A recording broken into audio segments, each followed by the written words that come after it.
की हुकूमत अपने शहरियों को पानी देने में इंसाफ करती है?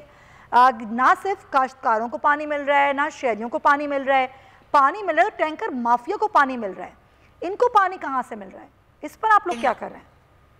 पहली बात यह कि इरिगेशन डिपार्टमेंट जो है वो सीएम साहब के पास नहीं है, मेरे पास है।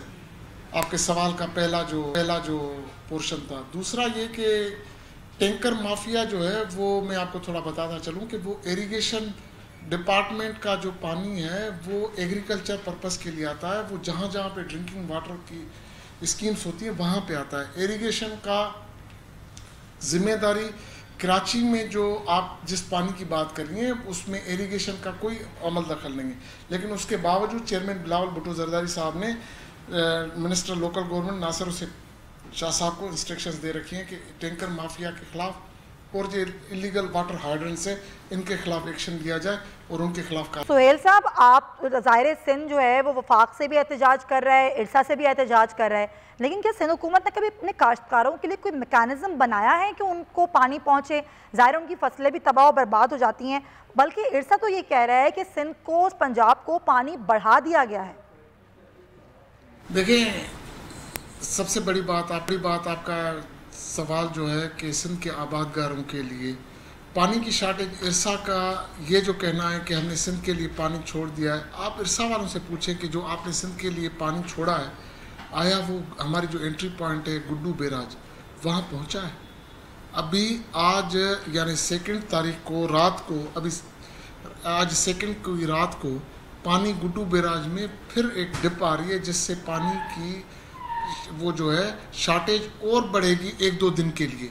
पानी बढ़ने की बात जो है 6 तारीख के बाद ये पानी बढ़ने के चांसेस हैं, और मैं तब तक ये नहीं मानूंगा जब तक सिंध के बैराजेस पे, गुड्डू बैराज पे पानी पहुंचे तो सही। अभी इरसा ने अगर वो काबुल में पानी बढ़ा है, काबुल लेक में पानी बढ़ा है, चश्मा पे बढ़ा है, तोसा पे बढ़ा है, लेकिन वो सिंध में नहीं पहुंचा, तो सिंध में पानी की सूरत हाल तब बेहतर होगी जब वो सिंध में पानी एंटर होगा, तभी सिंध की सूरत हाल पानी की बेहतर होगी। और पानी चोरों के खिलाफ हमने एक ड्राइव शुरू कर रखी है, जिसके असरात जो है वो डे बाय डे नज़र आ रहे हैं और उनके खिलाफ कार्रवाइयाँ चल रही हैं। लेकिन सुहेल साहब, काश्तकार ये कह रहे हैं कि नहरों के पास जो गाँव है वहाँ पर गैर कानूनी पंप्स और कट्स लगाए गए हैं, इसी वजह से उनकी फसलें ख़राब होती हैं, पानी वहाँ पहुँचता नहीं है। फिर दूसरी बात ये कि अगर आप ये कहते हैं कि जी वफाक पानी का मसला हल करेगा, मसला हल भी कर दे वफाक और पानी पहुँचना भी शुरू हो जाए, तो इस बात की क्या गारंटी है कि सबको आप लोग मुनसिफाना पानी देंगे? फिर टैंकर माफिया की सरपरस्ती कौन कर रहा है? इनको पानी कहाँ से मिल रहा है? क्या इसकी कोई तहकीकात कराई है सिंध हुकूमत ने? आपका सवाल वही है जो मेरी डिमांड है।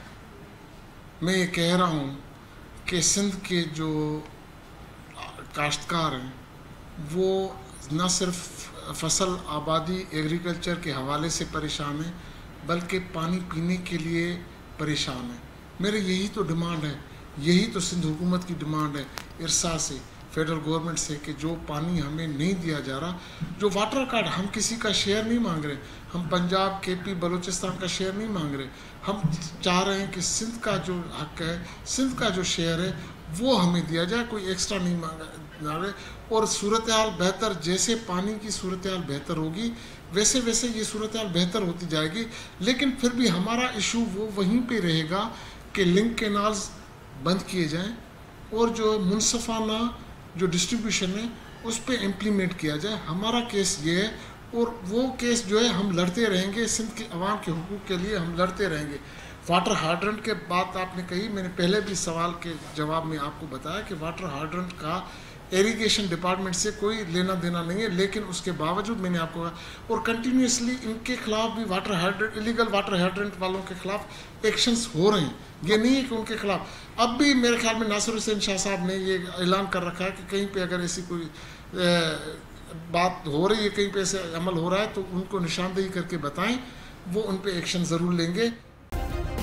सब्सक्राइब करें और बेल दबाएं ताकि कोई खबर रह न जाए।